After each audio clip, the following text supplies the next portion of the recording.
TDP Janasena BJP కూటమిపైన మంత్రి అమర్నాథ్ విమర్శలు గుప్పించారు. పవన్ కళ్యాణ్ ను అమాయకుడాన్ని చేసి సీట్లు తగ్గించారని అమర్నాథ్ ఆరోపించారు. వైజాగ్ స్టీల్ ప్లాంట్ ప్రైవేటీకరణపైన కూడా బీజేపీ, టీడీపీ, జనసేన పార్టీలు ఏమి సమాధానం చెప్తాయని ప్రశ్నించారు. అయితే పవన్ తన అన్న నాగబాబుకు కూడా సీటు ఇచ్చుకోలేకపోయారని అమర్నాథ్ విమర్శించారు.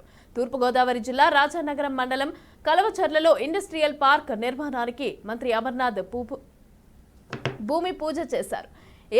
ఏపీఐఐసి ఆధ్వర్యంలో 60 కోట్ల రూపాయల అంచనాలతో నిర్మించనున్న ఇండస్ట్రియల్ పార్కుకు ఎమ్మెల్యే రాజాతో కలిసి మంత్రి భూమి పూజ చేశారు.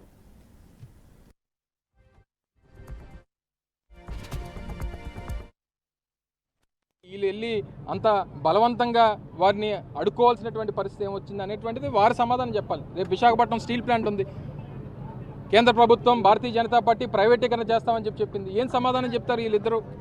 అంటే దానికి మేము స్వాగతిస్తున్నాం, దానికి మేము ప్రత్యక్షంగా మేము మద్దతు ఇస్తూ ఉన్నాం. ఈ రాష్ట్రంలో స్టీల్ ప్లాంట్ని ప్రైవేటైజ్ చేసేయండి, లేకపోతే ఇంకేదన్నా చేసేయండి, రాష్ట్రాన్ని అమ్మేయండి అని చెప్పినా సరే మేము సిద్ధంగా ఉన్నామని చెప్పి దానికి వీరు ప్రత్యక్షంగా వీళ్ళు మద్దతు ఇస్తున్నట్టే అనేటువంటి విషయాన్ని కూడా వారు సమాధానం చెప్పాలి. ఇటువంటి ఈ అంశమే కాదు, విభజన చట్టంలో ఉన్నటువంటి అనేక అంశాలన్నింటినీ కూడా వీరు సమాధానం చెప్పాలి. ఏది ఏమైనప్పటికీ వీరు ఎంత చెప్పినా, ఏది చెప్పినా, ఎలా చేసినా సరే వారికి ప్రజలు మద్దతు పలికేటువంటి ప్రసక్తే లేదు. ఈరోజు చివరికి నేను చూసాం, రాత్రి పొత్తులు సంబంధించినటువంటి మీటింగ్లు అయిన తర్వాత కూడా ఆయనకి ఎవరికి 24 సీట్లు పాపం పవన్ కళ్యాణ్ గారికి ఇస్తే దాంట్లో కూడా మళ్ళీ 3 సీట్లు తగ్గించారు. ఎవరికి 3 పార్లమెంట్ సీట్లు ఇస్తే అందులోనే ఆయనట 145లో ఒకటి తగ్గించుకుంటాడట, ఈయన 24లో 3 తగ్గించుకోవాలి. ఏం న్యాయం ఉందండి?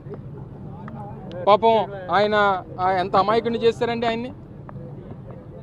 ఆ పక్కన నాదెండ్ల మనోహర్ గారు ఇద్దరు కూర్చొని మరి వాళ్ళు ఏం చెప్తున్నారో, మాది తినాలే మీది తినాలి అనుకొని వాళ్ళు ఏం చేస్తున్నారో, ఈ అమాయకుడి మధ్యలో కూర్చొని ఏం చేస్తున్నాడో ఏం అర్థం అవ్వట్లేదు పాపం వాళ్ళ జనం.